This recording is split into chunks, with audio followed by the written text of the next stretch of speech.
Continuing on with chapter 17. Like what? Harry spat, fist still clenched. Well, said Riddle, smiling pleasantly, how is that you, a skinny boy with no extraordinary magical talent, managed to defeat the greatest wizard of all time? How did you escape with nothing but a scar while Lord Voldemort's powers were destroyed? There was an odd red gleam in his hungry eyes now. Why do you care how I escaped? Said Harry slowly. Voldemort was after your time. Voldemort, said Riddle softly, is my past, present, and future, Harry Potter. And he pulled Harry's wand from his pocket and began to trace it through the air, writing 3 shimmering words, Tom Marvolo Riddle. Then he waved the wand once, and the letters of his name rearranged themselves. I am Lord Voldemort. You see, he whispered, it was my name. I was already using at Hogwarts, to most intimate friends only, of course. You think I was going to use my filthy muggle father's name forever? I, in whose veins runs the blood of Salazar Slytherin himself through my mother's side? I keep the name of a foul, common muggle who abandoned me even before I was born just because he found out his wife was a witch? No, Harry. I fashioned myself a new name, a name I knew wizards everywhere would one day fear to speak, when I had become the greatest sorcerer in all the world.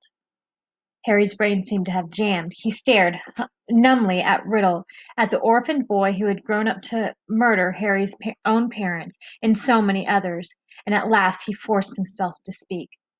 You're not, he said, his quiet voice full of hatred. Not what? Snapped Riddle. You're not the greatest sorcerer in the world, said Harry, breathing fast. Sorry to disappoint you and all that, but the greatest wizard in all the world is Albus Dumbledore. Everyone says so. Even when you were strong, you didn't dare try and take over at Hogwarts. Dumbledore saw through you when you were at school, and he still frightens you now, wherever you're hiding these days. The smile had gone from Riddle's face and was replaced with a very ugly look.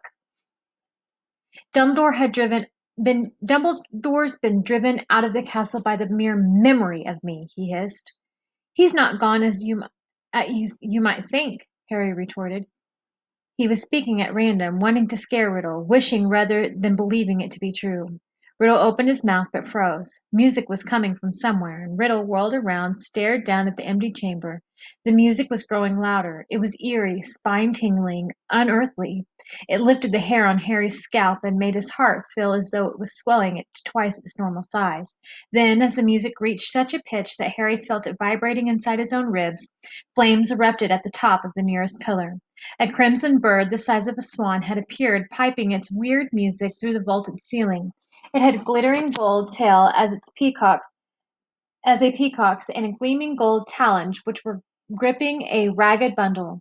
A second later, the bird was flying straight at Harry. It dropped the ragged thing it was carrying at its feet, then landed heavily on his shoulder. As it folded its great wings, Harry looked up and saw it had a long, sharp, golden beak and beady black eyes. The bird stopped singing. It sat still and warm next to Harry's cheek, gazing steadily at Riddle. That's a phoenix, said Riddle, staring shrewdly back at it. Fox. Harry breathed, and he felt the bird's golden claws squeeze his shoulder gently. And that, said Riddle, now eyeing the ragged thing that Fox had dropped. That's the old sorting hat. So it was. Patched, frayed, and dirty, the hat lay motionless at Harry's feet. Riddle began to laugh again. He laughed so hard that the dark chamber rang with it, as though 10 Riddles were laughing at once. This is what Dumbledore sends Defender, a songbird in an old hat. Do you feel brave, Harry Potter? Do you feel safe now? Harry didn't answer. He might not see what use Fox or the sorting hat were, but he was no longer alone, and he waited for Riddle to stop laughing with his courage mounting. To business, Harry, said Riddle, still smiling broadly. Twice, in your past, in my future, we have met, and twice I have failed to kill you. How did you survive? Tell me everything. The longer you talk, he added, the longer you stay alive. Harry was thinking fast, weighing his chances. Riddle had the wand. Harry, had Fox and the sorting hat, neither of which would be much good in a duel. It looked bad, all right, but the longer Riddle stood there, the more life was dwindling out of Ginny, and In the meantime, Harry noticed suddenly Riddle's outline was becoming clearer and more solid. If it had to be a fight between him and Riddle, better sooner than later. "No one knows why you lost your powers when you attacked me," said Harry abruptly. "I don't know myself, but I know why you couldn't kill me. Because my mother died to save me. My mother, my common, muggle-born mother," he added, shaking with suppressed anger. "She stopped you killing me, and I've seen the real you. I saw you last year. You're a wreck. You're barely alive. That's where all your power got you. You're in hiding. You're ugly. You're foul." Riddle's face contorted, then he forced it into an awful smile. "So your mother died to save you. Yes, that's a powerful countercharm. I can see now. There's nothing special about you after all. I wondered, you see, because there are strange likenesses between us, Harry Potter. Even you must have noticed, both half-bloods, orphans, raised by muggles, probably the only two Parselmouths to come through Hogwarts since the great Salazar Slytherin himself. We even look something alike. But after all, it was merely a lucky chance that saved you from me. That's all I wanted to know." Harry stood, tense, waiting for Riddle to raise the wand, but Riddle twisted smile and widening again. "Now, Harry, I'm going to teach you a little lesson. Let's match the powers of Lord Voldemort, heir of Salazar Slytherin, against the famous Harry Potter, and the best weapons Dumbledore can give him." And he cast an amused eyes over Fawkes in the Sorting Hat, then walked away. Harry, fear spreading up his numb legs, watched Riddle stop between his high pillars and look up into the stone face of the Slytherin, high above him in the half-darkness. Riddle opened his mouth wide and hissed, but Harry understood what he was saying. "Speak to me, Slytherin, greatest of the Hogwarts Four." And Harry wheeled around to look up at the statue, Fawkes swaying on his shoulder. Slytherin's gigantic stone face was moving. Horror-struck, Harry saw his mouth opening wider and wider to make a huge black hole. And something was stirring inside the statue's mouth. Something was slithering up from its depths. Harry backed away until he hit the dark chamber wall, and as he shut his eyes tight, he felt Fawkes's wings sweep his cheek as he took flight. Harry wanted to shout, "Don't leave me," but what chance did a phoenix have against a king of serpents? Something huge hit the stone floor of the chamber. Harry felt it shudder, and he knew what was happening. He could sense it. He could almost see the giant serpent uncoiling itself from Slytherin's mouth. Then he heard Riddle's hissing voice. "Kill him." The basilisk was moving towards Harry. He could hear its heavy body slithering heavily across the dusty floor. Eyes still tightly shut, Harry began to run blindly sideways, his hands outstretched and feeling his way. Voldemort was laughing. Harry tripped. He fell hard onto the stone and tasted blood. The serpent was barely feet from him, and he could hear it coming. There was a loud, explosive spitting sound right above him, and then something heavy hit Harry so hard that he was smashed into the wall. Waiting for fangs to sink in through his body, he heard some mad hissing, something thrashing wildly off the pillars. He couldn't help it. He opened his eyes enough to squint at what was going on. The enormous serpent, bright poisonous green, thick as an oak trunk, had raised itself high in the air, and its great blunt head was weaving drunkenly between the pillars. As Harry trembled, ready to close his eyes if it turned, he saw what had distracted the snake. Fawkes was soaring around its head, and the basilisk was snapping furiously at him, with fangs long and thin as sabers.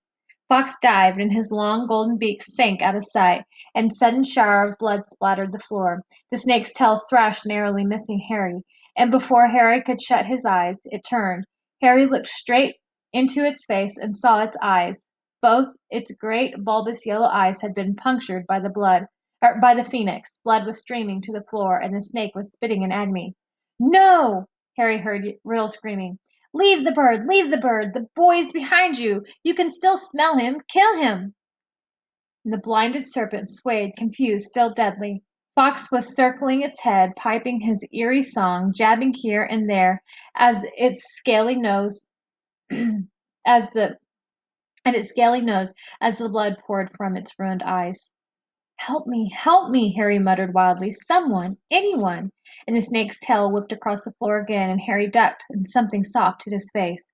The basilisk had swept the Sorting Hat into Harry's arms. Harry seized it. It was all he had left, his only chance. He rammed it onto its head and threw himself flat onto the floor as the basilisk's tail swung over him again. Help me, Harry thought, his eyes screwed tight under the hat. Please help me. There was no answering voice. Instead, the hat contracted as though an invisible hand was squeezing it very tightly. Something very hard and heavy thudded onto the top of Harry's head, almost knocking him out. Stars winking from his eyes, he grabbed the top of the hat, pulled it off, and felt something long and hard beneath it. A gleaming silver sword had appeared inside the hat, its handle glittering with rubies the size of eggs. "Kill the boy! Leave the bird! The boy is behind you! Sniff! Smell him!" Harry was on his feet, ready. The basilisk's head was falling, its body coiled around, hitting pillars as it twisted to face him. He could see the vast bloody eye sockets, see the mouth stretching wide enough to swallow him whole, lined with fangs long as his sword, thin, glittering, and venomous. It lunged blindly, and Harry dodged it and hit the chamber wall. It lunged again, and its forked tongue slashed Harry's side. He raised the sword in both hands, and the basilisk lunged again, and this time its aim was true. Harry threw his whole weight behind the sword and drove it to the hilt into the roof of the serpent's mouth. But as warm blood drenched Harry's arm, he felt a searing pain just above the elbow. One long poisonous fang was sinking deeper and deeper into his arm, and it splintered as the basilisk keeled over sideways and fell, twitching, to the floor.